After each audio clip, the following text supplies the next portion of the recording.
Hello everyone, welcome back to this new class. साथियों, कैसे हैं आप सब? आई होप सो आप सभी अच्छे हैं और पढ़ाई अच्छी चल रही है। आज के सेशन इंपॉर्टेंट है क्योंकि टेस्ट सीरीज वाले पार्ट में आज हम लोग आगे बढ़ेंगे।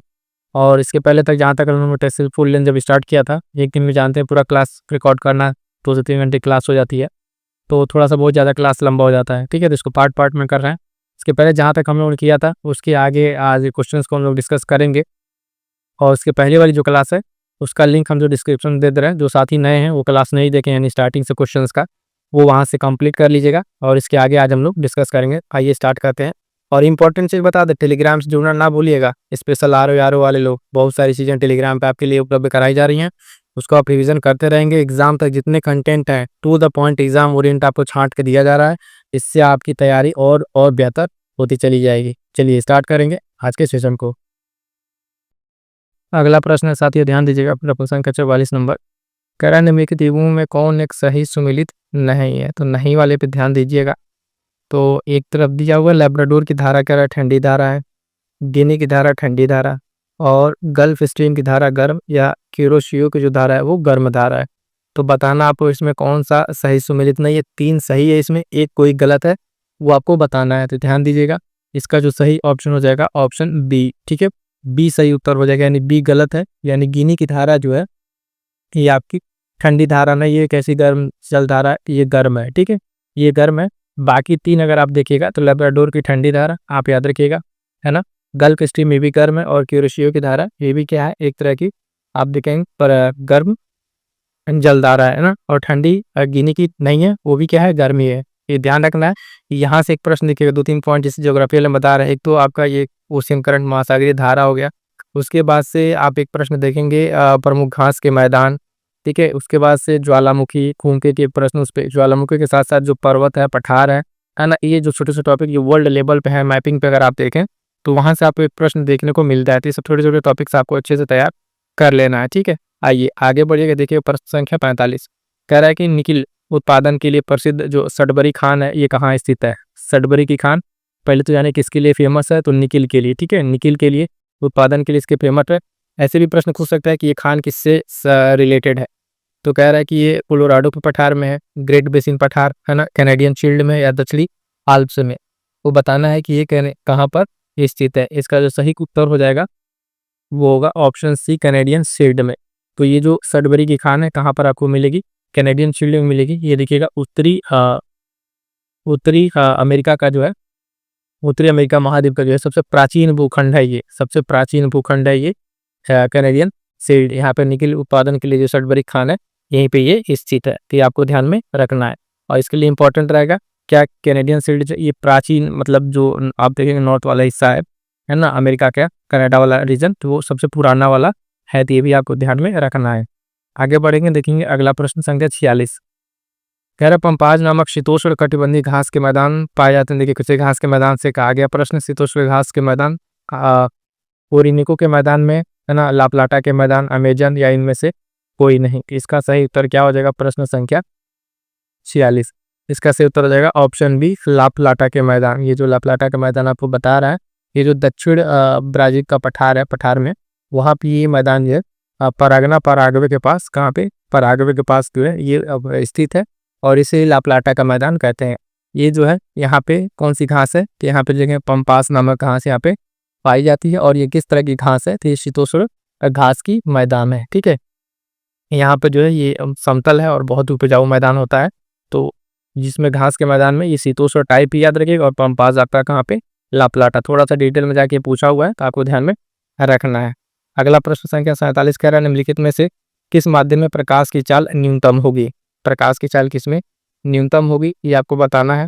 कह रहा है निर्वात में, कांच में, हीरा और जल में। तो ध्यान दीजिएगा, प्रकाश की चाल जो सबसे कम होगी वो किसमें होगी? प्रकाश की चाल जो है न्यूनतम पूछ रहा है ना, किसमें किसमें होगा? ये हीरे में। ठीक है, किसमें होगा? ऑप्शन सी से उत्तर होगा हीरे में। प्रकाश की चाल जो सर्वाधिक होती है, सबसे ज्यादा किसमें होती है?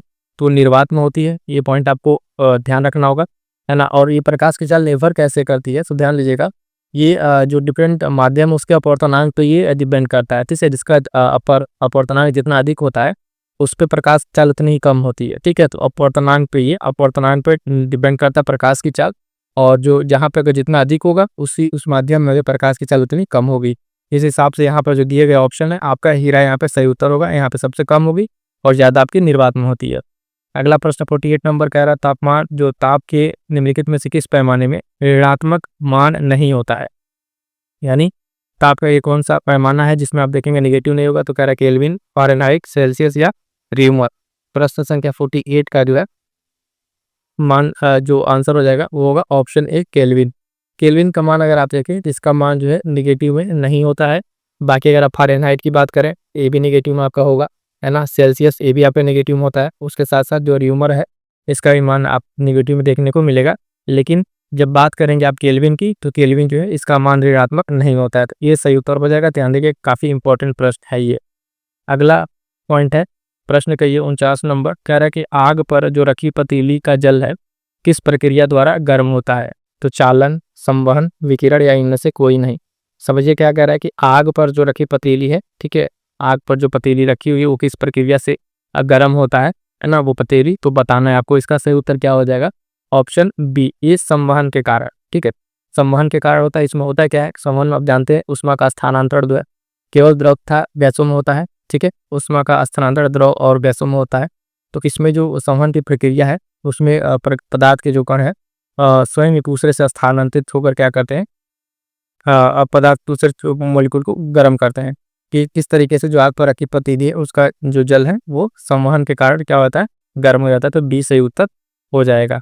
अगला प्रश्न देखिएगा, प्रश्न संख्या 50 कह रहा है कि निम्नलिखित विद्युत चुंबकीय तरंगों में से किस एक का तरंग दैर्घ्य सर्वाधिक तथा ऊर्जा न्यूनतम होगी। ठीक है, तरंग दैर्घ्य सर्वाधिक तथा ऊर्जा न्यूनतम होगी। कह रहा है गामा किरणें, एक्स किरणें, रेडियम या अवरक्त किरणें। इसका सही उत्तर क्या हो जाएगा, तो ध्यान दीजिएगा प्रश्न संख्या 50 का जो सही उत्तर हो जाएगा वो होगा ऑप्शन सी। ठीक है, रेडियो तरंगे आपको यहाँ पे देखने को मिलेंगी। रेडियो तरंगे इनका जो है वेवलेंथ यानी तरंगदैर्घ्य बात करें सर्वाधिक होता है और क्या है कि ऊर्जा जो है न्यूनतम हो। तो रेडियो तरंगे याद रखिएगा, इंपॉर्टेंट रहेगा।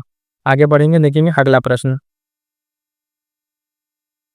अगला प्रश्न कह रहा है कि निम्नलिखित में से कौन सा युग्म सुमेलित नहीं है ना। यहाँ भी सुमेलित नहीं बताना है। पहला कह रहा है जिंक जो है एजुराइट, कॉपर, कैल्कोसाइट, मरकरी सिनेबाग और लेड गैल्ना, है ना। इसमें कौन सा सुमेलित नहीं है तो बताना है। इसका जो सही उत्तर होगा वो दिखेगा ऑप्शन ए, जिंक वाला जो है एजुराइट, ये सुमेलित नहीं है। जिंक का आप देखेंगे क्या क्या होता है, कैलामीन होता है। क्या होता है, जिंक का कैलामीन होता है, सुनिएगा ध्यान से। और एक और क्या होता है, जिंकाइट होता है। क्या होता है, जिंकाइट होता है। ये दोनों आपको ध्यान में रखना है। अगर बात करेंगे कि एजुराइट तब किसका है बता दीजिए। एजुराइट की अगर बात कीजिएगा तो ये जो है ये कॉपर का है। किसका है, कॉपर का। एजुराइट किसका है, कॉपर का। यानी कॉपर का आपका देखें कैल्साइट भी है, कैल्कोसाइट, और उसके बाद से एजुराइट है। और एक और होता है कॉपर का, वो क्या होता है, क्यूपराइट। क्या होता है, क्यूपराइट। तो ये 3 कॉपर का याद रखिएगा, है ना। और मरकरी का आपका सिनेबार है ही है। और लेड जो है गैल्ना का अपनी जगह पर सही है। यानी ये तीनों सही है। ठीक, और हमें गलत वाला बताना है। तो गलत कौन सा इसमें, पहला जिंक का जो एजुराइट किया है, बता दिए जिंक एजुराइट नहीं होगा, एजुराइट कॉपर का होगा, है ना। ये सही उत्तर हो जाएगा। ठीक है, चलिएगा आगे बढ़ेंगे, देखेंगे अगला प्रश्न। कह रहे इसमें सूची दिया हुआ है, सूची 1 और सूची 2 को मिलान करना है। एक तरफ आंसू गैस दिया हुआ है, स्ट्रेंजर गैस, हास्य गैस और रणनीतिक धातु जिनॉन अमोनिया। सबसे पहले तो आप मिलाइए कौन सा, हास्य गैस। हास्य गैस आप मिलाएंगे कहाँ पे, सी का होगा नाइट्रस ऑक्साइड। ठीक है, नाइट्रस ऑक्साइड हो जाएगा। और इसके साथ असुर गैस आप इसमें मिलाएंगे तो ये इसमें क्या होता है आप देखेंगे अमोनिया होता है। स्ट्रेंजर गैस की अगर आप बात करेंगे तो कौन सा है, जिनॉन है। तो बचा कौन सा, डी, डी का चौथा। तो ए का दूसरा, बी का पहला। ए का दूसरा, बी का पहला देखें तो ऑप्शन में आप देखेंगे ए का दूसरा और बी का पहला। तो आपका सी वाली भी कट जाएगा, ये भी कट जाएगा। सी सही उत्तर आपको निकल के आएगा, है ना। सी वाला, सी का आपका देखें तीसरा ही था और डी का चौथा ही था। ठीक है, तो ये चीज़ आपको ध्यान में रखा, ये बहुत ही इंपॉर्टेंट है, एकदम मोस्ट इंपॉर्टेंट लगा लीजिएगा। इस पे 1 लाइनर भी प्रश्न बनता है। ये जो चारों नाम दिया हुआ है मिलान करने वाला बन जाएगा। इसमें इसको 1 2 लेके, अश्रु गैस अमोनिया, स्ट्रेंजर गैस आपका जिनॉन, हास्य गैस नाइट्रस ऑक्साइड और रणनीतिक धातु टाइटेनियम। ठीक है, तो ये मोस्ट इंपॉर्टेंट साथियों, इसको एकदम एग्जैक्ट एज इट इज एकदम रट जाइएगा, आपको एकदम ये याद होना चाहिए। आगे पढ़ेंगे, देखेंगे अगला प्रश्न। कह रहा है कि निम्नलिखित में से किस एक मृदु कांच या सॉफ्ट ग्लास भी कहते हैं, किसको कहते हैं, तो पायरेक्स कांच, क्रुक्स कांच, प्लिंथ कांच या सोडा कांच। इनमें से बताना है आपको कौन सा ये ग्लास है, यानी मृदु ग्लास है। तो प्रश्न संख्या 53 53 का जो सही आंसर हो जाएगा साथी वो ध्यान दीजिएगा ऑप्शन डी जो है सोडा कांच। कौन सा? सोडा कांच को जो है आप देखेंगे ये भंगुर होता है। भंगुर मतलब समझ रहे हैं ना? भंगुर मतलब जल्दी से ब्रेक हो जाता है।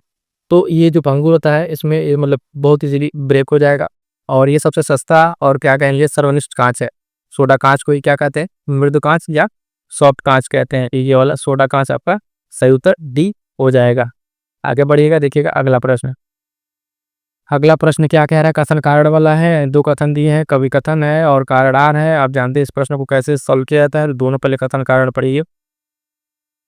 कथन कह रहा है अभिकथन जो है मनुष्य का रुधिर समान न होकर भिन्न भिन्न होता है और कारण कह रहा है कि लाल रुधिर कणिकाओं में जो एंटीजन नामक प्रोटीन पाया जाता है।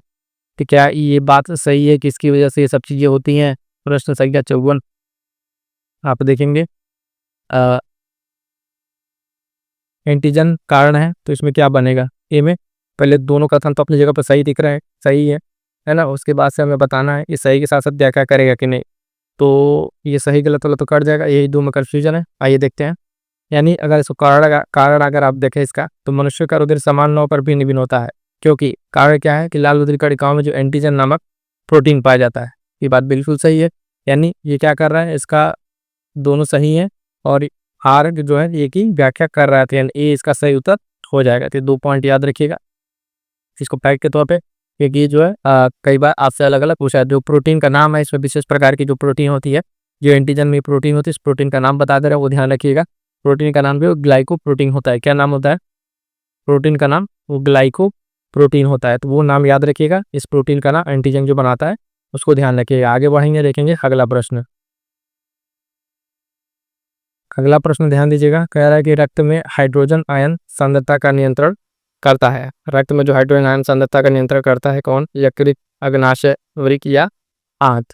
तो इसमें कौन इसका नियंत्रण करेगा बताइएगा। प्रश्न संख्या 55 का जो सही आंसर हो जाएगा ऑप्शन सी वृक्क। ठीक है, वृक्क जो है आपका यहाँ पे देखेंगे ये किस तरीके का एक अंग है, तो ये उत्सर्जी अंग है। कैसा अंग है? उत्सर्जी अंग है। और ये जो किसमें पार्टिसिपेट करता है, इसका जो उपापचय क्रिया होती है उसके फलस्वरूप देखेंगे जो अपशिष्ट पदार्थ है ना, जैसे कि आप देखेंगे मूत्र जो है इससे क्या होता है शरीर से बाहर निकलता है और इसी में जो रक्त में हाइड्रोजन आयन होता है ये क्या करेगा, ये उसको नियंत्रित करेगा। तो कौन नियंत्रित कर रहा है? ये हाइड्रोजन आयन को आपका वृक्क नियंत्रित करेगा। सी सही उत्तर हो जाएगा। आगे पढ़ेंगे, देखेंगे अगला प्रश्न। कह रहा है कि निम्नलिखित में से किस एक को वृद्धि हार्मोन भी कहते हैं? वृद्धि हार्मोन तो कह रहा है वेसोप्रेसिन है ना, थायरॉक्सिन, सोमैटो का जो अस्टैटिन, सोमैटोट्रोपिन।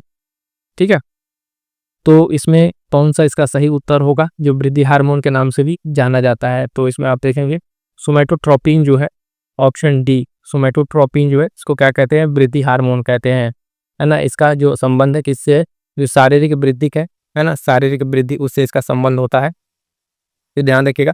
और इसकी अधिकता अगर हो जाए ये जो वृद्धि हार्मोन है तो इसकी बीमारी होती कौन सी? भीमकायता। भीमकायता नाम सुने होंगे, बहुत बलगर बॉडी। ठीक है, तो वो होती है तो उसमें, और उसकी कमी अगर हो जाती है तो बौनापन वाली बीमारी है। बौनापन, तो ये चीज़ ना ज़्यादा सही है और ना ही कम सही है, दोनों की स्थिति में आपको डिस्टर्ब करेगा ये याद रखिएगा, सोमैटोट्रोपिन। आगे बढ़िएगा, अगला प्रश्न के 57 नंबर। तरह निम्नलिखित में से किस चेक को जीवन का भौतिक आधार कहा गया है? कह रहा है केंद्रक, कोशिका, जीवद्रव्य या केंद्रक कला। तो प्रश्न संख्या 57 का जो सही उत्तर हो जाएगा वो ध्यान दीजिएगा ऑप्शन सी, जो जीव द्रव्य है ना, इसको क्या कहा गया? भौतिक जीवन का आधार कहा गया है ना। ये पतली कोशिका में होता है जिसे जीव द्रव्य कहते हैं। और आप जानते हैं तरल गाढ़ा है ना, एक लसलसा जलीय पदार्थ है और इसी भौतिक जीवन की आधारशिला कहा जाता है। तो ये जीव द्रव्य इंपॉर्टेंट रहेगा, ध्यान रखिएगा। अगला प्रश्न इसी तरीके से इंपॉर्टेंट है, कह रहा है कि सेरपिन, ठीक है, क्यूनिन सूची है मिलान करने वाला, जानी रहे इसके नीचे अभी कूट भी है, जो कूट है उसे मिलान करना, पहले इसको समझिए।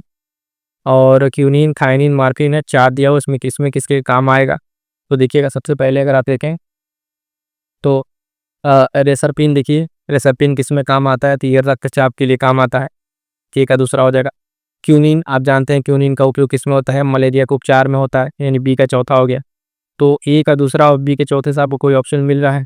ए का चौथा नहीं, ए का दूसरा था, बी का चौथा, तो दूसरे से तो 2 ऑप्शन कट जाएगा और बी का चौथे से तो ये भी कट जाएगा, यानी डी आपका सही उत्तर मिल जाएगा। 2 ही ऑप्शन आपका काम चल गया, बी सही उत्तर आपका निकल के आ गया है, यानी सी का तीसरा और डी का पहला बच रहा था, तो इसमें क्या बच रहा था, सी का आपका का उत्तेजक जो है तीसरा बच रहा था और डी का आपका पहला हो रहा था ना। तो मॉर्फिन आप जानते हैं दर्द निवारक है। इस तरह के प्रश्न में हम आपको क्या बार बार कहते हैं कि जो आपको यहाँ पे जो दिया हुआ है जो सही मैचिंग है, ये मैचिंग आपको याद रहना जरूरी है ना। तो क्यूनिन मलेरिया वाला बताया, रेसरपिन आप बताया रक्त उपचार में, और थीन जो बताया उत्तेजक, और मार्फिन आपका दर्द निवारक। ठीक है, तो ये चीज़ क्लियर होगा, ध्यान रखिएगा। आगे बढ़ते हैं, आइए देखिए अगला प्रश्न। निम्नलिखित जो कथन दिए हुए हैं कौन सा इसमें सही है। दो कथन दिया हुआ है, पहला कह रहा है मायोग्लोबिन एक प्रकार का प्रोटीन है और मैग्नीशियम इसका आवश्यक घटक है। पूके दिया हुआ है या केवल एक, केवल दो, एक और दो, न तो एक न तो दो। तो बताना है इसमें कौन सा इसका सही होगा। प्रश्न संख्या 59 इसका कह रहा है कि इसमें जो सही होगा वो होगा केवल ऑप्शन सी, केवल ऑप्शन से होगा, यानी मायोग्लोबिन जो है एक प्रकार का प्रोटीन है और इसने जो बात कर रहा है मैग्नीशियम इसका आवश्यक तत्व यानी नहीं है। इसका आवश्यक तत्व कौन सा है, Fe है। कौन सा है, Fe, यानी आयरन जो है इसका आवश्यक तत्व है। तो मायोग्लोबिन ये सब में पाया जाता है, जो चाहे स्तनधारी हो और इस तरह अगर ध्यान से देखें तो ये कशेर की जो प्राणी होते हैं उनके पेशी ऊतकों में पाया जाता है। इसमें पेशी ऊतकों में ये पाया जाता है ना। तो इसमें गलत क्या दिया था, इसका जो आवश्यक तत्व के लिए घटक मैग्नीशियम 9 का क्या है, यहाँ पे आयरन है। ठीक है, पहला सही है और दूसरा गलत है। ऑप्शन के हिसाब से जाएंगे तो केवल एक हमारा सही उत्तर हो जाएगा। अगला प्रश्न देखेंगे, प्रश्न संख्या 60 कह रहा है अंतःस्रावी जो ग्रंथि पीयूष ग्रंथि है कहाँ पाई जाती है। तो कह रहा है यकृत में, मस्तिष्क में, गुर्दे में और कान में।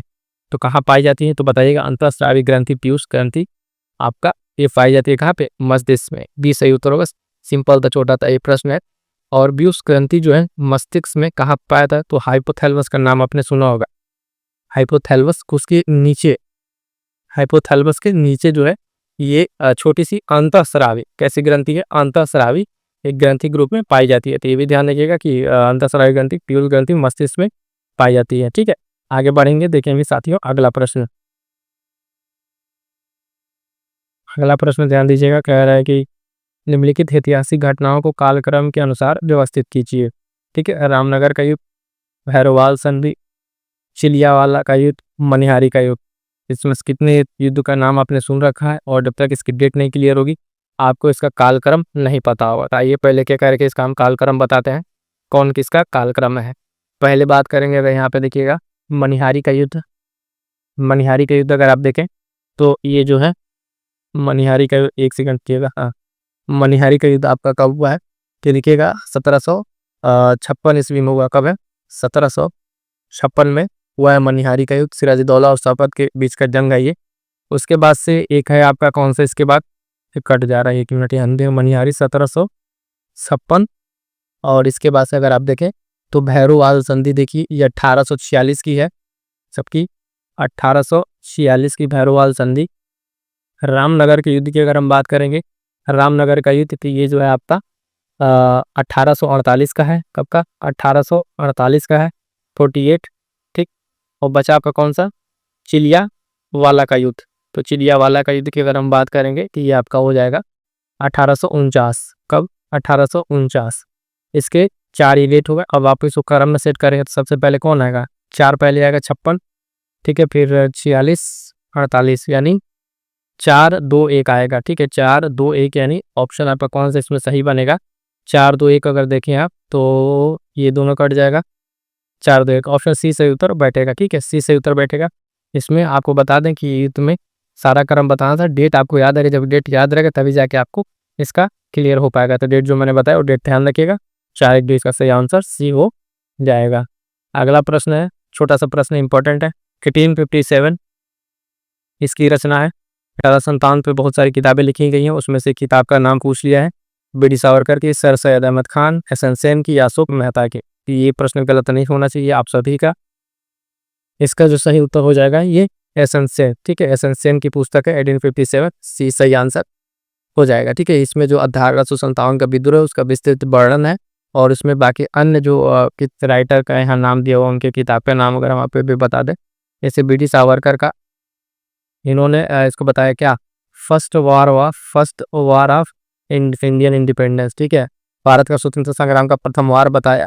उसके बाद से सर सैयद अहमद खान की एक बुक है, यहाँ पे ध्यान रखिएगा, HORNBIS ऐसे हॉर्नबिस। Cause of Indian revolt, cause of Indian revolt भी याद रखेंगे तो वहाँ से क्लियर हो जाएगा। और बात करें अशोक मेहता की, इनकी जो बुक है वो द ग्रेट रिबेलियन, क्या द ग्रेट रिबेलियन नाम बोल रहे हैं, उसको ध्यान से सुन लीजिएगा। ठीक है, ये 3 अन्य जो किताबें हैं उनको भी इन राइटर का नाम के साथ याद रखिएगा। बाकी यहाँ तो सही तरह आपका ऑप्शन सी हो जाएगा। आगे बढ़ेंगे, देखेंगे अगला प्रश्न। अगला प्रश्न देखिएगा, फिर सूची वाला है। इसमें करना क्या है, एक तरफ मराठा सरदार दिया हुआ है और दूसरी तरफ संबंधित क्षेत्र दिया हुआ है और इसको हमें मैच करना है। तो मैच करके बताइए। गायकवाड़ दिया हुआ है, कोलकर है, भोंसले है और पेशवा है। इन लोगों का क्षेत्र कौन कौन सा रहा है? तो सबसे पहले तो अगर हम बात करें गायकवाड़ जो है ये आपके बदौड़ा क्षेत्र से संबंधित थे, है ना। इसके बाद से होलकर आते हैं, तो होलकर का आपका इंदौर है ना। अगर भोंसले की बात करें कि ये नागपुर, और पेशवा तो आपका पूना। यानी चारों ये 2 3 4 अगर ऑप्शन में मिल जाए तो आपका काम बन जाएगा। ऑप्शन देखिएगा कूट में, ये तो नहीं होगा। आपका कौन सा बन रहा है? बी वाला सही उत्तर होगा। ठीक है, बी जो है 1 2 3 4 ये सही है। तो जो सीधा सीधा यहाँ पर दिया हुआ है ये संबंधित क्षेत्र इंपॉर्टेंट रहेगा, कई बार ये पूछ लेता है ना। इसको आपको ध्यान में रखना है। आगे बढ़िएगा, देखिएगा अगला प्रश्न। अगला प्रश्न कह रहा है कि प्रश्न संख्या 64, दीवाने हामिद कोही जो है पद की शुरुआत मोहम्मद बिन तुगलक द्वारा की गई, इसका संबंध किससे था? कह रहा है कि राजस्व विभाग, दान विभाग, पेंशन या उपरोक्त में से कोई नहीं। पहले तो इसमें क्वेश्चन आपको बता दिया है कि दीवाने आमिर कोही किससे रिलेटेड है, कि ये मोहम्मद बिन तुगलक, शॉर्ट फॉर्म में आप उसको MBT भी कह लेते हैं। ठीक है, MBT मोहम्मद बिन तुगलक दीवाने हामिद कोही, है ना। और ये किससे संबंधित है तो आपको बताना है। फटाक से बताइए क्या इसका सही उत्तर होगा। तो ये जो है आपका आमिर कोही जो है इसका संबंध किससे था? तो उपयुक्त में से कोई नहीं, क्योंकि ना राजस्व से है, ना दान से है, ना पेंशन से। ये किससे संबंधित है? कृषि से संबंधित है। तो कृषि है नहीं इसमें, तो उपयुक्त में से कोई नहीं, डी सही उत्तर हो जाएगा। ध्यान से देखिए, दीवाने आमिर कोही ऑप्शन डी में से कोई नहीं। क्यों? क्योंकि ये कैसा डिपार्टमेंट था? ये कृषि डिपार्टमेंट। ठीक है, तो इसका संबंध कृषि विभाग से था और बाकी इसमें ऑप्शन में है, तो ये सही उत्तर हो जाएगा। आइए अगला प्रश्न देखिए, प्रश्न संख्या 65। प्रश्न संख्या 65 क्या कह रहा है कि निम्न में से किसकी मृत्यु पर पूना के ब्रिटिश रेजिडेंट अहमद ने कहा था कि इनकी मृत्यु के साथ ही मराठा सरकार का सारा सयानापन और संयम चला गया। तो नाना फडणवीस, रघुनाथ राव, माधवराव को मरने पे, याकूब बाजीराव प्रथम के बनने पे, किसके इस पे स्थिति को कहा गया था? कि ध्यान दीजिएगा, ये जो है नाना फडणवीस, ऑप्शन ए सही उत्तर होगा इसका। नाना फडणवीस जो थे इनकी मृत्यु पर जो है ये जो रेजिडेंट पामर था, ब्रिटिश रेजिडेंट, इसने कहा था। और इनकी मृत्यु पूना दरबार के पास जो षड्यंत्र के केंद्र के बाद भी इसको इस तरीके से कर दिया गया था, है ना। जो वहाँ पे इस तरीके से षड्यंत्र किया गया था पेशवा को लेकर, बाकी सारी चीज़ों को लेकर। तो नाना फडणवीस जो थे अंग्रेजी विचार से ये मालूम था इनको क्या कैसे कर रहे हैं। तो इन्होंने क्या किया था ना, जो मराठा संधि है उससे क्या किया था, वो दूरी रखने का प्रयास किया था। मतलब मराठा संधि जो है अंग्रेजी से करने के पक्ष में ये नहीं थे, है ना। तो इसलिए इनके उस पर कहा था कि जो मतलब इस तरीके से संयम था और एक सयानापन था मराठाओं के पास, इनके मृत्यु के साथ ही वो सारी चीज़ें खत्म हो गए, है ना। तो अगर मराठा अगर उस टाइम का अगर लोग आपसी फूट और बाकी चीज़ें ना हुई होती तो कम से कम ऑल इंडिया पावर पर अगर आप देखें तो कहीं न कहीं अब मराठा पावर ही आप देखते रूम करती, लेकिन बीच में आपसी फूट के कारण ये सारी चीज़ें डिस्टर्ब हो गई है। अगला प्रश्न है 66 नंबर, मुगल प्रशासक शासनकाल। बहुत ही छोटा सा प्रश्न, लेटर मुगल का है। ठीक है, लेटर मुगल से ये संबंधित प्रश्न है और इसमें डिफरेंट तरीके के जो दिए हैं, कई बार तो क्रम पूछ लिखा है। क्रम 4 नाम देकर पूछता कहता है क्रम से खींच, उन्हीं प्रश्न पूछा होगा, अब इस बार यहाँ में मिलान करने वाला है। तो देखिए, एक है बहादुर शाह प्रथम, जहादर शाह, फर्रुखसिया, आलमगीर द्वितीय के सारे नाम है। शासनकाल बताते हैं इसमें कौन किसका है। तो सबसे पहले कौन आएगा आप देखेंगे, 1707 से 1712 बहादुर शाह प्रथम, 1707 से 12 आपका बी पर है ना। जहादर शाह की बात करेंगे तो 1213 में जहादर शाह, 1213 कहाँ पे डी पे है। तो ए का दूसरा बी का चौथा, ए का दूसरा बी का चौथा ढूंढिए, देखिए आपको मिल जाता है आंसर। ए का दूसरा बी का चौथा, ये भी कट गया, ये भी कट गया, सी सही उत्तर निकल के आपका आ जाएगा। सी सही उत्तर आएगा, बाकी इसको फिर से मिला के बचा दो तो जो है सी का पहला पर रुखसार 1713 से 1719, आलमगीर द्वितीय जो 1754 1758 सी है दूसरा। देखिए इसको फाट में याद करने का नाम के साथ जो है ना सब लगभग 1700 ईस्वी का ही है। ठीक है, 1700 ईस्वी का ही है। तो इसको आप एक नंबर के साथ याद कर सकते हैं। जैसे बहादुर शाह प्रथम है, किसका लास्ट नंबर आप याद करें 07 1 पे, है ना, 07 1 2 पर देख लास्ट का, तो ये आपको ध्यान है 17 सबका है। अब लास्ट का बुलेट अगर याद करना चाहें तो उस तरीके से याद कर ले तो सही बन जाएगा।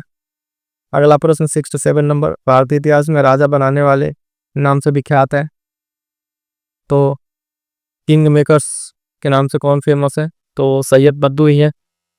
आप जानते हैं सैयद पंडित सैयद ब्रदर्स जो किंग मेकर्स के नाम से इतिहास में फेमस है, उनका नाम आपको बताना है यहाँ पे कौन है। निजामुल मुल्क जामिन खान थे, अब्दुल्ला खां, हुसैन अली, जुल्फिकार खां, सादत खां, आमीर खां, इसाक खां, कौन नाम था इनमें? उसका जो सही उत्तर हो जाएगा वो होगा ऑप्शन बी, अब्दुल्ला खां और हुसैन अली। ये 2 ब्रदर्स हैं, इनके नाम अब्दुल्ला खां और हुसैन अली थे। और ये भारतीय इतिहास में 4 लोगों को राजा बनाते हैं, जिसमें फर्रुखसियार भी है। ठीक है, फर्रुखसियार है, उसके बाद से आप देखेंगे रफ़ी तर्जात है, उसके बाद से फिर रफ़ी उद्दौला को बनाते हैं, उसके बाद से मोहम्मद शाह को बनाते हैं। 4 ये राजाओं को मतलब इस तरीके से अलग अलग करके बनाते हैं और इतिहास में इनको किंग मेकर्स के नाम से जाना जाता है। सैयद ब्रदर्स या सैयद बंधु, वो इन दोनों का नाम अब्दुल्ला खां और हुसैन अली।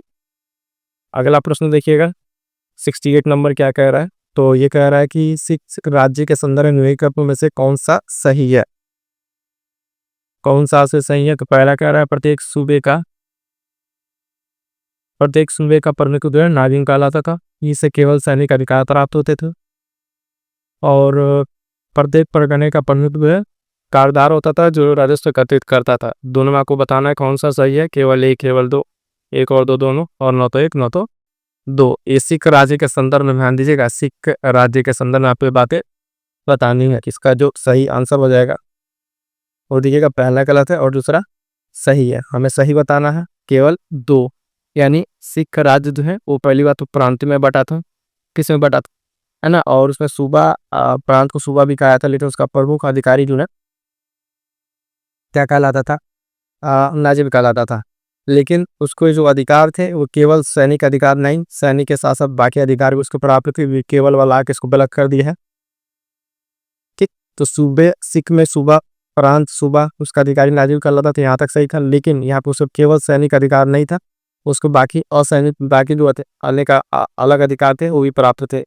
और दूसरा, प्रत्येक परगने का प्रमुख जो कारदार होता था और जो राजस्व करता था, ये बात अपने यहाँ पे वो सही है। तो कौन सा सही हो जाएगा? केवल बी आपका यहाँ पे सही आंसर हो जाएगा। ठीक है, बी सही उत्तर हो जाएगा। आगे बढ़ेंगे, देखेंगे अगला प्रश्न। अगला प्रश्न है 69 नंबर, ध्यान दीजिएगा।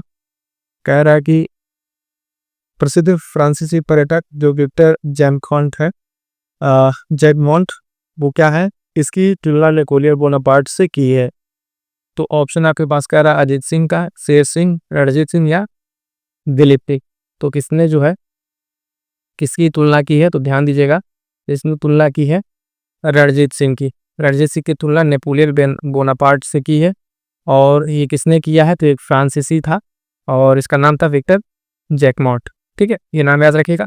रणजीत सिंह की तुलना किससे की है? तो अगर कहीं प्रश्न आए कि मतलब अगर मैं उसमें इस वाले में सिख साम्राज्य में कौन नाम आता है तो महाराजा रणजीत सिंह का नाम आएगा नेपोलियन बोनापार्ट से कंपेरिजन करने में।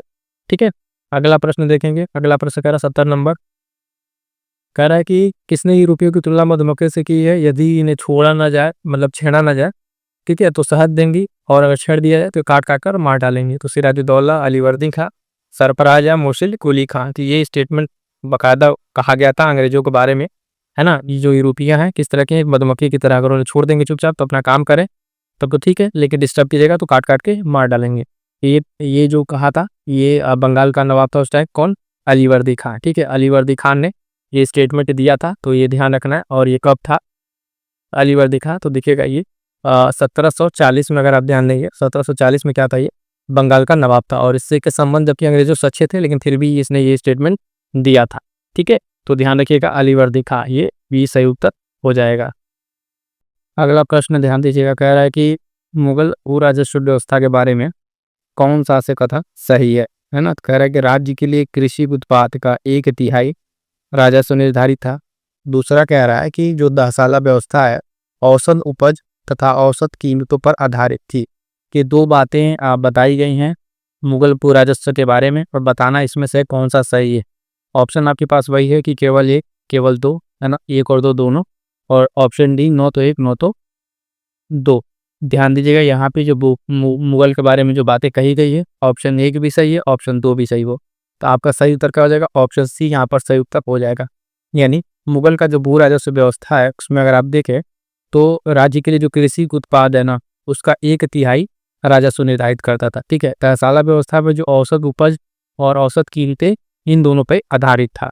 ठीक है, आगे बढ़ेंगे, देखेंगे अगला प्रश्न 72 नंबर। कह रहे हैं नीचे दिए गए दो कथन है, कथन और जो इसमें एक अभी कथन है और एक कारण रहता है, तो आपको बताना है कि इसमें क्या चीज़ें सही है। तो पहला कह रहा है कि सेल्स जो सेफ्टी वॉल का सिद्धांत है सर्वप्रथम लाला लाजपत राय ने अपने पत्र यंग इंडिया में प्रस्तुत किया।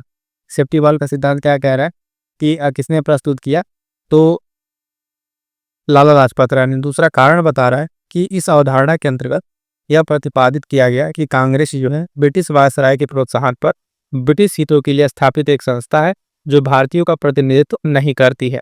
ठीक है, तो इसमें अब बताना है कि चलो पहले तो दोनों स्टेटमेंट देखा जाता है क्या सही है कि नहीं, फिर व्याख्या करता है। तो अगर आप बात करें कि इसका कौन सा आंसर सही है, पहले तो देखिए इसका दोनों स्टेटमेंट जो है ना, वो क्या है, सही है। पहला तो सही है कि जो सेफ्टी वाल का सिद्धांत है वो सर्वप्रथम सबसे पहले जो है लाला लाजपत राय ने किसमें अपने पत्र यंग इंडिया है उसने प्रस्तुत किया। और कारण इसका जो अपने आप में कारण सही है, लेकिन व्याख्या नहीं करता है। कारण की बात करें, कारण जो दिया गया है यहाँ पे वो भी सही है। तो इसका सही उत्तर क्या हो जाएगा, ऑप्शन बी, यानी ए और आर दोनों सही हैं, लेकिन जो आर जो है ना ए की व्याख्या नहीं करता है। ठीक है, अपने आप में दोनों सही हैं।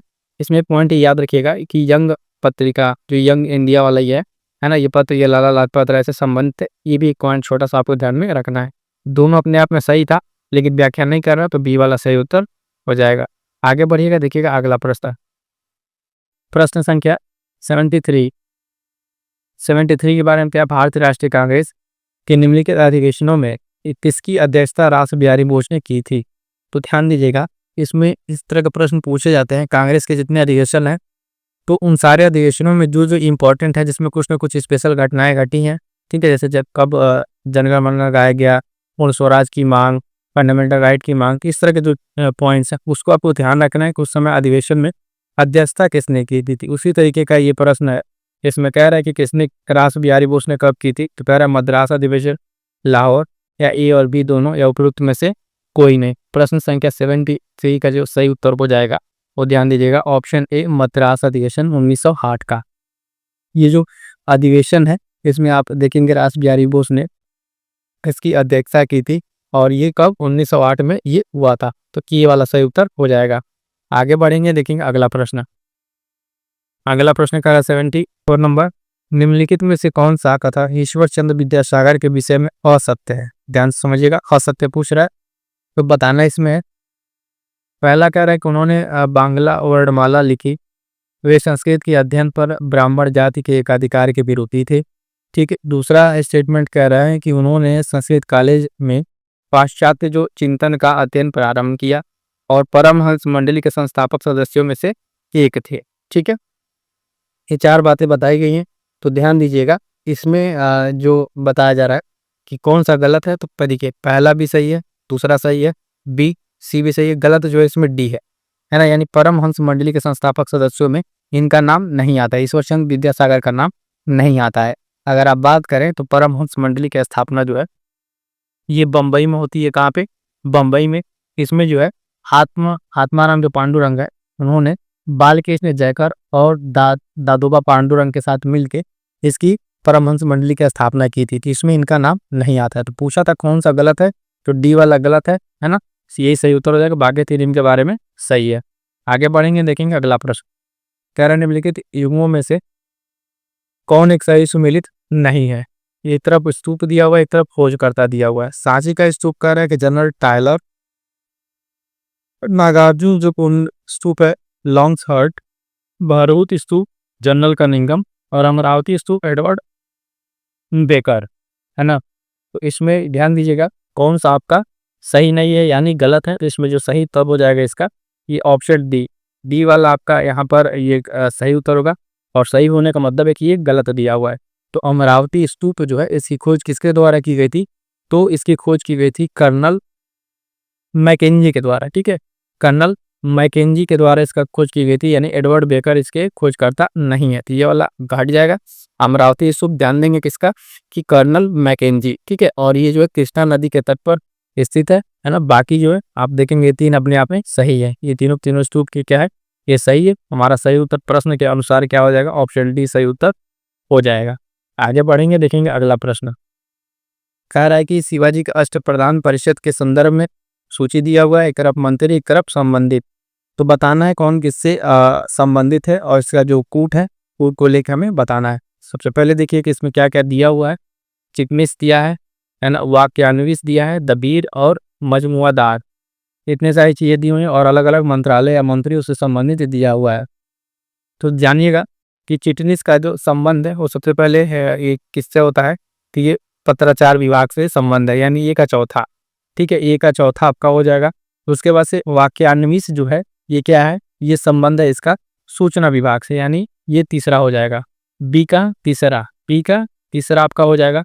उसके बाद ए का चौथा, बी का तीसरा, अगर आप ढूंढे तो देखिए पहले आंसर मिल पा रहा है, और ये देखते हैं ए का चौथा, तो ये तो कट जाएगा, और बी का तीसरा, तो आपका बी वाला आंसर निकल के आ जाएगा, यानी ये वाला आंसर सही होगा। सी का पहला हो जाएगा और डी का दूसरा इसमें दिया हुआ है, तो सी का पहला और डी का दूसरा। यानी फिर से एक बार देख लीजिए इसको ध्यान से। चिटनिस जो है आपका क्या है, पत्राचार विभाग, और वाक्यान्विस जो है आपका सूचना विभाग। अब ये जो यहाँ पे ये चारों आपके पास मिलान है, ये आपको याद रहना चाहिए। यहाँ से अगर आपका कुछ गलत हो रहा है इसमें, तो आप इसको एज इट इज इस तरीके से तैयार कर लीजिए। चिटनिस पत्राचार विभाग, वाक्यान्विस सूचना विभाग, दबीर जो है वो विदेश मंत्री से संबंधित है, और मजमुआदार किससे, ये अर्थ मंत्री से। क्लियर है, इस हिसाब से ऑप्शन इसका सही हो जाएगा। आगे बढ़ेंगे हम लोग, देखेंगे नेक्स्ट प्रश्न को। 77 नंबर देखिए, इसमें दिया हुआ है भी सूची का सवाल है, सूची 1 2। एक तरफ विद्रोह है, एक तरफ क्षेत्र है। अभी यहाँ पे जो विद्रोह दिया हुआ है इसका क्षेत्र दिया हुआ है।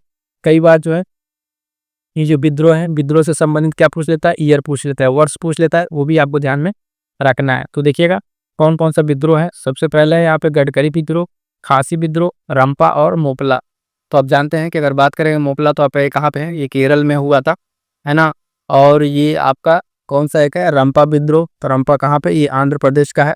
ठीक, और बात करेंगे गडकरी विद्रोह की, तो देखिएगा ये कहाँ पे, ये महाराष्ट्र। और बचेगा खासी विद्रोह, तो ये मेघालय। ठीक है, गारो खासी वाला मेघालय। तो कौन सा आपके यहाँ पर सही बैठ रहा है, ए का दूसरा बी का तीसरा, है ना। ए का दूसरा बी का तीसरा देखिए, तो ए का दूसरा बी का तीसरा, तो ये भी कटेगा, ये कटेगा। फिर आपका रंपा वाला कहाँ गया था, रंपा विद्रोह आपका ऑप्शन डी पे गया था, 4 गया था, तो यानी कौन सा सही उत्तर होगा, सी वाला। ठीक है, सी वाला सही उत्तर हो जाएगा, है ना। सी सही उत्तर हो जाएगा। इसमें एक बार फिर से देख लीजिए, मोपला आपका केरल, सी का चौथा, खांसी मेघालय, और ये वाला महाराष्ट्र, यही था ना। ठीक है, चलिए, तो सी सही उत्तर हो जाएगा। आगे पढ़ेंगे, देखेंगे अगला प्रश्न। अगला प्रश्न इसी तरीके से दिया हुआ है, कह रहा है कि युग्मों में से कौन सा सही सुमेलित नहीं है। ठीक है, एक तरफ राजनीतिक संगठन, एक तरफ संस्थापक। ध्यान से पढ़िएगा। पहला कह रहा zamindari association, Dwarkanath Tagore, Indian league, Sushil Kumar Ghosh. Bombay association में बात करें तो बदरुद्दीन तैयब जी। पूना सार्वजनिक सभा, जीबी जोशी, है ना। इस तरीके के नाम इसमें दिया हुआ है, तो बताना है कौन सा सही सुमेलित नहीं है। तो ध्यान दीजिएगा, इसमें जो है ऑप्शन सी सही उत्तर होगा। बम्बई एसोसिएशन जो है ये बदरुद्दीन तैयब जी द्वारा नहीं है। ठीक है, बम्बई की एसोसिएशन की जो स्थापना है आप देखेंगे दादा भाई नौरोजी, किसके द्वारा, दादा भाई नौरोजी के द्वारा जो है ये किया जाता है बम्बई एसोसिएशन की स्थापना। इस संस्था का जो मुख्य उद्देश्य था वो सरकार को समय समय पर ज्ञापन देना और बाकी चीज़ों के साथ अवगत कराना, यानी ये आपका सही है। ठीक है, इंडियन लीग सुशील कुमार घोष, पूना सार्वजनिक सभा ये जीवी जोशी। तो गलत कौन सा था, सी वाला। ठीक है, गलत क्यों है देवी बता दिया, यहाँ पे होगा दादा भाई नौरोजी। ठीक है, आगे बढ़ेंगे, देखेंगे अगला प्रश्न। कह रहा 79 नंबर, लॉर्ड विलियम बेंटिंग। ठीक है, इनके संदर्भ में कथन से विचार कीजिए, क्या क्या चीज़ें इन्होंने किया है। तो कह रहा है कि सती प्रथा का अंत, एशियाटिक सोसाइटी ऑफ बंगाल की स्थापना, कलकत्ता मेडिकल कॉलेज का स्थापना, ठगी प्रथा का अंत। पूछ रहा है इसमें से कितना कथन सही है, तो केवल 1, केवल 2, केवल 3, या उपयुक्त में से सभी। तो ध्यान दीजिएगा इसमें कितना सही है, 79। इसमें एक बार फिर से ध्यान से देख लीजिए चारों स्टेटमेंट को, कौन कौन सा जो है विलियम बेंटिंग के टाइम पे हुआ था।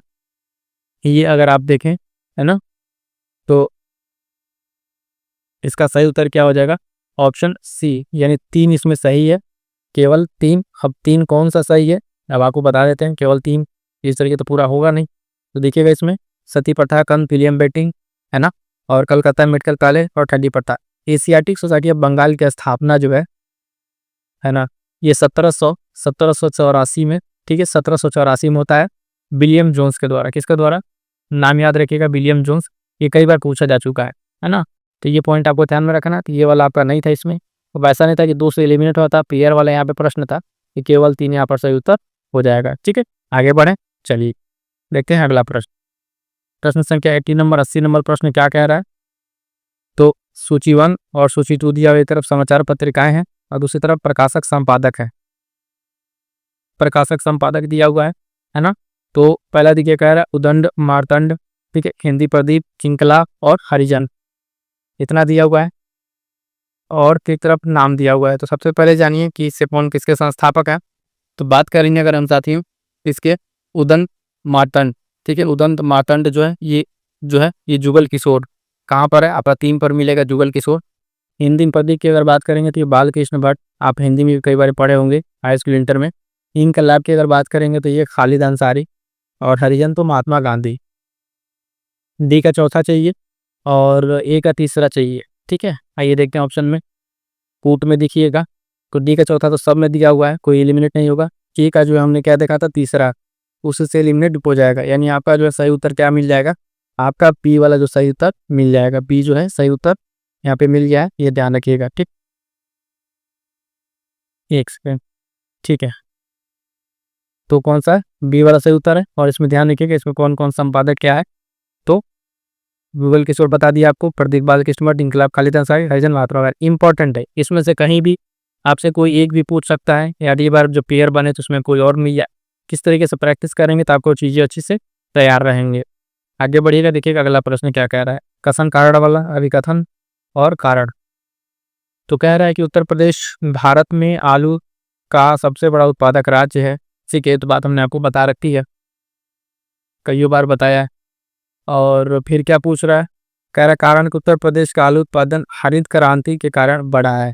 तो क्या ऐसा लग रहा है कि हरित क्रांति क्यों बढ़ा? हरित क्रांति तो आप जान है खाद्यान्न से संबंधित है ना, तो सीधे सीधे आपका क्या हो जाएगा, 51 का जो है आपका क्या होगा, ये वाला तो सही होगा। दूसरा आपका सीधे सीधे गलत दिख रहा है। हरित क्रांति आप जान ही रहे हैं कि इससे कृषि खाद्यान्न यानी गेहूँ और उससे चावल पे था, तो सीधे सीधे आंसर क्या हो जाएगा इसका, सी वाला सही हो जाएगा। ये सही है और आर गलत है।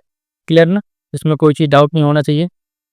ये हरित क्रांति वाला आपको क्लियर है, बाकी ये इसमें उत्तर प्रदेश पहले स्थान पर तो है ही है। इसके साथ साथ गन्ना है और दूध, इन सब बाकी चीज़ें में उत्तर प्रदेश पहले स्थान पर है, उसको भी आपको ध्यान में रखना है। आगे बढ़िएगा, देखिए अगला प्रश्न 82 नंबर कह रहा है कि कथनों पर विचार करना है। तो पहला कह रहा है कि खरवार जनजाति उत्तर प्रदेश के मिर्जापुर जिले में निवास करती है और बनरौत उत्तराखंड में पाई जाती है और ये जनजाति मंगोल प्रजाति की है। ठीक है, 2 स्टेटमेंट दिया हुआ है, इसमें कौन सा सही है ना। ये कहाँ पर बता रहा है कि ये जो है भूषण से क्या है, इसमें सही कथन पूछा है ना, तो केवल ये केवल 2 कौन सा इसमें सही होगा? तो ध्यान दीजिएगा, टी2 का जो सही उत्तर हो जाएगा वो केवल 1, यानी पहला सही है, दूसरा गलत है। खरवार जनजाति उत्तर प्रदेश के मिर्जापुर जिले में निवास करती है, ये बात सही है ना। और बनरौत की अगर बात करें तो उत्तराखंड के ये पिथौरागढ़ जिले में है ना, ये पाई जाने वाली है कोल की रात जाती है। मंगोल प्रजाति है कि नहीं है, कोल की रात, इन नाम याद रखिएगा। कोल की रात की प्रजातियां हैं ये मंगोल प्रजातियां नहीं है। ये वाला स्टेटमेंट यहाँ तक आपका सही था, लेकिन गलत कहाँ से हो रहा है, ये मंगोल प्रजाति की वजह से गलत हो रहा है। ठीक है, यहाँ पे क्या रहेगा, तो रहेगा कोल की रात, ये जातियां हैं उससे पाई जाती हैं, तो केवल क्या हो जाएगा आपका, ये सही हो जाएगा। आगे बढ़ेंगे, देखेंगे अगला प्रश्न 83 देखिएगा। इसमें भी सूची दिया हुआ है मिलान करने के लिए, एक तरफ जलप्रपात है एक तरफ देश है ना। तो ध्यान दीजिएगा, कह रहा है एंजिल, सदरलैंड, रिब्बन और गवर्नी। एंजिल तो आपको सबको पता होगा, एंजिल जलप्रपात कहाँ है, तो नो डाउट ये आपका वेनेजुएला। ए का दूसरे से अगर कूट में देखें तो कोई ऑप्शन एलिमिनेट हो रहा है, तो सी एलिमिनेट हो गया, डी एलिमिनेट हो गया। बी का तीसरा आपका पता चल गया, सी और डी में देखना है। बी का जो तीसरा जो सदरलैंड है आपका कहाँ पे, ये न्यूजीलैंड बचा आपका रिब्बन और गवर्नी। तो रिब्बन जो आपको बता दें कहाँ पर है, कैलिफोर्निया में, और गवर्नी आपको हो जाएगा फ्रांस। यानी सी का चौथा और डी का सी का पहला और डी का चौथा। तो 2 तो पहले ही कट गया था, है ना? और हमें डी का कौन सा चाहिए था? चौथा चाहिए था, यानी बी वाला आंसर आपका सही निकलेगा, बी सही निकलेगा। एक बार फिर से यहाँ से ध्यान से देख लीजिएगा, जो जल प्रपात है, एंजिल आपका वेनेजुएला, ये न्यूजीलैंड, रिब्बन आपका कैलिफोर्निया और गवर्नी। तो ये इस तरीके से ये इंपॉर्टेंट रहेगा, आपको ध्यान में रखना है। आगे बढ़ेंगे, देखेंगे अगला प्रश्न। कथन कारण वाला फिर से अभी कथन देखिए और कारण देखिए। कथन कह रहा है ज्वार भाटा की ऊंचाई में पर्याप्त भिन्नता होती है। जो ज्वार और भाटा है उसकी ऊंचाई में पर्याप्त भिन्नता होती है। यह सागर में जल की गहराई पर निर्भर करता है। क्या ऐसा है? प्रश्न संख्या 84 यहाँ पे देखें। तो ऐसा क्यों है? ज्वार भाटा की ऊंचाई में तो पर्याप्त भिन्नता होती है, बात सही है। और यह सागर में जल की गहराई पर निर्भर करता है, ये भी बात सही है। तो जो सागर में जल की गहराई है उस पर निर्भर करता है। कारण हो सकता है इसका कि ज्वार भाटा की ऊंचाई का डिफरेंस है तो सागर की जो गहराई है उस पर निर्भर करेगी, तो बिल्कुल ये निर्भर करेगा, यानी ये दोनों सही भी है और इसकी व्याख्या भी करता है। तो ए वाला सही उत्तर आपका हो जाएगा। उसको मिला के देखा जाता है, जो स्टेटमेंट है यहाँ से क्योंकि लगा के देखिए और देखिए लॉजिकली आपका जो सही बैठ रहा है कि नहीं आपके हिसाब से। तो ज्वार भाटा की ऊंचाई में पर्याप्त जो भिन्नता होती है उसका कारण क्या है कि सागर में जल की गहराई पर निर्भर करता है, तो इसकी कि यहाँ पर सही उत्तर हो जाएगा। आगे बढ़ेंगे, देखेंगे अगला प्रश्न। 55 नंबर देखिए क्या कह रहा है। इसमें भी 4 स्टेटमेंट दिया हुआ है, चारों स्टेटमेंट को ध्यान से पढ़िएगा। कह रहा है कि हार्कियन काल में थारवड़ क्रम की चट्टानों का निर्माण हुआ, है ना? और आर्डोविशियस काल में स्थल भाग में जीवों की उत्पत्ति हुई। कैम्ब्रियन काल में अगर बात करें तीसरा तो विंध्य पर्वतमाला का निर्माण हुआ। और चौथा कह रहा है कार्बोनिफेरस काल, जिसमें गोंडवाना क्रम की चट्टानों का निर्माण हुआ। अब यहाँ जो आपसे पूछ रहा है कितना कथन सही है, केवल 1, केवल 2, केवल 3, केवल 4। इसमें ये नहीं कहा है कि पहला, दूसरा या तीसरा, चौथा। थोड़ा सा स्टेटमेंट में यहाँ पे आपका लेवल बढ़ा दिया है कि इसमें आपको नहीं पता है कौन सा सही है, लेकिन बताना है कि कितना इसमें सही है, कितना पेयर आपका इसमें सही होगा। ठीक है, इसमें ध्यान दीजिएगा, इसका जो सही होगा वो होगा ऑप्शन बी। ठीक है, ऑप्शन बी है, केवल 2 स्टेटमेंट सही है। कौन सा? केवल 2 स्टेटमेंट इसमें सही है। तो ध्यान दीजिएगा, इसमें जब 2 सही है तो कौन कौन सा सही है? तीसरा सही है और चौथा सही है। यानी जो कैम्ब्रियन काल में विंध्य पर्वतमाला का निर्माण हुआ, कार्बोनिफेरस काल में जो गोंडवाना क्रम के चट्टानों का निर्माण हुआ, ये दोनों सही है। बाकी इन दोनों में क्या थोड़ी सी गड़बड़ी है वो आपको बता दें। ये जो ऑर्डोविशियस काल है इसमें स्थल भाग में जीवों की उत्पत्ति नहीं हुई। इसमें क्या है कि समुद्र में रहने वाले जीव उत्पन्न हुए। वनस्पतियों का हालांकि इसमें विस्तार हुआ वनस्पति का, लेकिन इसमें जो जीव बने वो समुद्री जीव बने थे। और दूसरा आपका कह रहा है कि किसमें आर्कियन काल वाला थे भी यहाँ पे आपका सही नहीं है। सही कौन सा है? 3 और 4। ठीक है, तो किस तरह के प्रश्नों में आपको ध्यान देना है कि जब तक आपको क्लियर एक्जैक्ट नहीं पता होगा इसमें एलिमिनेशन मेथड नहीं काम करेगा, क्योंकि आपका पेयर में दिया हो ओनली 1 2 करके, है ना? तो उसमें आपको एग्जैक्ट जब पता हो तभी लगाइएगा, इसमें रिस्क आप नहीं ले सकते हैं। ठीक, आगे बढ़ेंगे, देखेंगे नेक्स्ट क्वेश्चन। अगला प्रश्न देखिएगा 86 नंबर क्या कह रहा है। सूची दिया हुआ है, इसमें भी कल और युग दिया हुआ है, एक तरफ कल और युग दिया हुआ है, क्या क्या दिया हुआ है। और इसमें बात करेंगे अगर तो देखिएगा, दिया पैलेजोइक, मेसोजोइक, सेनोजोइक और नियोजोइक, 4 दिया हुआ युग दिया है। फिर इसमें कौन सा होगा? आइए मिलान करते हैं इसका। सबसे पहले पैलेजोइक जो होगा ये होगा आपका कौन सा युग? प्रथम युग। मेसोजोइक जो होगा आपका वो कौन सा होगा? ये द्वितीयक होगा। सेनोजोइक की अगर बात करेंगे तो ये तृतीयक है और ये नियोजोइक चतुर्थ है। इस हिसाब से ए का दूसरा, बी का पहला, ए का दूसरा और बी का पहला, तो ये कट जाएगा, ये कट जाएगा। सी का सेनोजोइक हमने क्या बताया? तृतीय बताया है, क्योंकि तृतीय चौथे पर है सेनोजोइक। सी का चौथा यानी पी वाला आपका सही उत्तर हो जाएगा। ठीक है, तो इस तरह के काल भी याद रखिएगा। अब जो है आप देख रहे हैं प्रश्न जो है थोड़े से स्टेटमेंट और बेस इस तरह के लेवल बढ़ रहा है कि सारी चीज़ आपको ध्यान में रखनी होंगी। पहला ये, फिर इसका ये और डी। ठीक है, यही था ना? चलिए ठीक है, आगे बढ़ते हैं, देखते हैं अगला प्रश्न। फिर से प्रश्न 87 नंबर कह रहा है निम्नलिखित में कौन सा एक सही सुमेलित नहीं है? प्रमुख झील दिया हुआ है और राज्य दिया हुआ है, तो देखिएगा। कह रहा है कि रूपकुंड झील उत्तराखंड, सूरजताल हिमाचल प्रदेश और तावा ओहर झील राजस्थान, अष्टमुडी झील केरल में कौन सा आपका जो है एक सही सुमेलित नहीं है?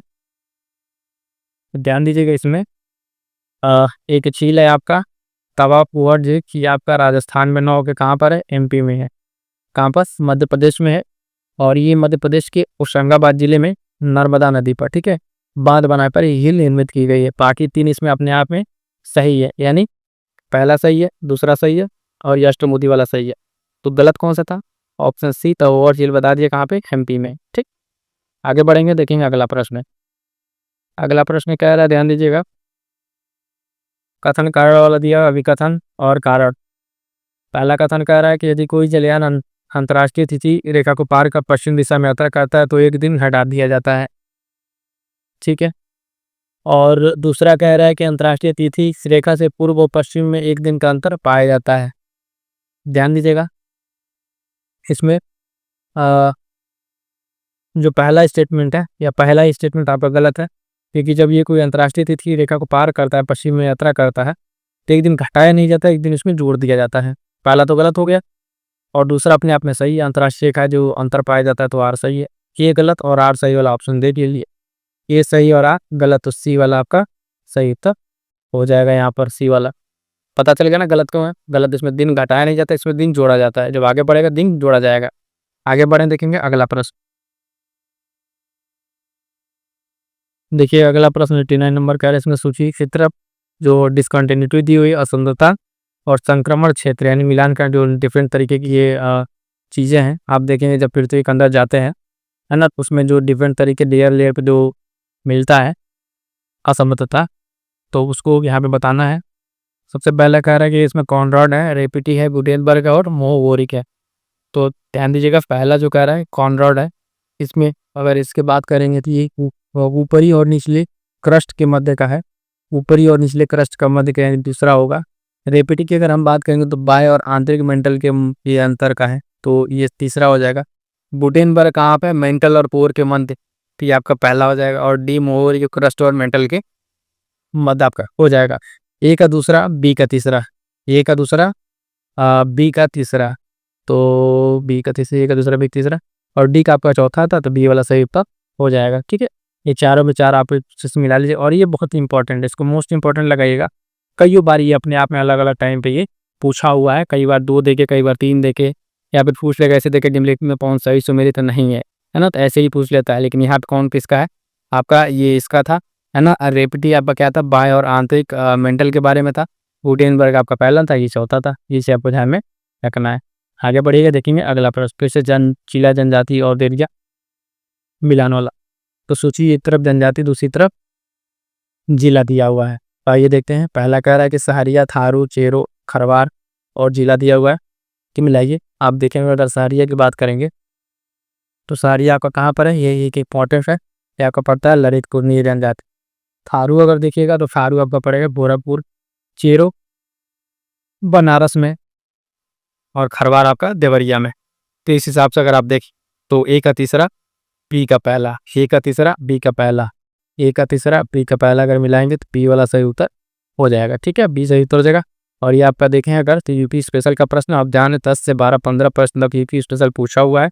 इसे ध्यान दीजिएगा। यूपी स्पेशल के लिए अलग से प्लेलिस्ट बनी हुई है, मैराथन क्लास दी है, चैप्टर वाइज कंप्लीट करा रहे हैं परीक्षा वाली बुक से। प्लेलिस्ट बनी हुई है, जाके फटाक से वहाँ से कंप्लीट कीजिए ताकि ये भी प्रश्न आपका गलत ना हो। इस हिसाब से हमने बता दिया आपको क्या क्या यहाँ पे खरवार देवरिया था, सारिया ललितपुर, थारो गोरखपुर, चेरो वाराणसी। ये वाला इंपॉर्टेंट रहेगा, ध्यान दीजिएगा। आगे बढ़ेंगे, देखेंगे अगला प्रश्न। संघ लोक सेवा आयोग के बारे में दे दीजिए प्रश्न, क्या कह रहा है इस प्रश्न में। तो देखिएगा, कह रहा है कि संघ लोक सेवा आयोग के उसमें बताइए क्या क्या कथन है। पहला कह रहा है आयोग की संरचना का निर्धारण राष्ट्रपति द्वारा होता है। आयोग का सदस्य पदावधि की समाप्ति पर उस पद पर पुनर्नियुक्ति का पात्र होता है। और पूछ रहा है कौन सा इसमें सही है, पूछ रहा है कौन सा सही है। तो ध्यान दीजिएगा, इसमें जो सही उत्तर होगा वो केवल क्या होगा, आपका ऑप्शन डी, केवल एक। यानी सही की बात करें तो आयोग की संरचना का निर्धारण राष्ट्रपति द्वारा किया जाता है। इसमें जो एक अध्यक्ष एवं 95 सदस्य होते हैं, तो भारत के राष्ट्रपति द्वारा जो है इसको नियुक्त किया जाता है। और साथ साथ राष्ट्रपति द्वारा आयोग की संरचना का निर्धारण किया जाता है। लेकिन एक चीज़ अगर इसमें बता दें कि जो एक बार इसका नियुक्त हो गया वो पुनर्नियुक्ति का पात्र नहीं होता। यानी एक बार जो हो गया वो दोबारा अपनी पदावधि समाप्त करने के बाद इसमें नहीं होगा। केवल बी इसका सही उत्तर हो जाएगा, यानी केवल पहला सही उत्तर हो जाएगा। ठीक है, आगे बढ़िएगा, देखेंगे अगला प्रश्न। अगला प्रश्न क्या कह रहा है, ये भी कथन कारण वाला है। कथन कारण, तो कथन कह रहा है कि भारत अर्थात इंडिया राज्यों का संघ है और भारत का परिसंघ राज्यों के मध्य करार का परिणाम है। क्या कह रहा है, भारत का संघ जो है ये राज्यों के संघ जो है उससे मतलब उसका परिणाम है, मिलने का उसका परिणाम है। लेकिन नहीं, अगर बात करें तो पहला स्टेटमेंट आपका सही होगा। लेकिन हार वाला गलत हो जा रहा है। यहाँ पे जो है ये परिसंघ के मध्य करार ये वो नहीं है, लेकिन यहाँ पे जिस संगठन की इकाइयाँ हैं इनको अलग होने का अधिकार नहीं है। ठीक है, अलग होने का अधिकार नहीं। अगर इस तरह करा था तो जब चाहे तब अलग हो सकते थे, लेकिन इस मामले में जो है इनको अलग होने का अधिकार नहीं है। यानी तो इसका क्या सही हो जाएगा, ये सही और आर गलत है। सी वाला सही उत्तर हो जाएगा। पहला स्टेटमेंट सही था लेकिन दूसरा आपका गलत है, ये सही आर गलत। आगे बढ़ेंगे, देखिए अगला प्रश्न जो है 93 नंबर क्या कह रहा है कि राज्यों को उनके उद्भव के कालानुक्रम व्यवस्थित कीजिए, सही रूट का चयन कीजिए। जी बता दें, इस तरह के जो प्रश्न है उसके लिए बूस्टर सीरीज और शॉर्ट नोट्स टेलीग्राम पर चलाया जा रहा है, उससे आप जुड़ना ना भूलिए, क्योंकि वहाँ पे आपको इस तरह के सारे प्रश्न आपको इंपॉर्टेंट पॉइंट्स आपको करा दिए जाएंगे। परीक्षा तक आपके बहुत सारे पॉइंट्स इस तरीके से तैयार हो जाएंगे जिससे गलत होने के चांसेस बहुत कम रहेंगे, अगर प्रैक्टिस आप वहाँ पे लैपटॉप अच्छे से करते हैं टेलीग्राम से हमारे जुड़ के।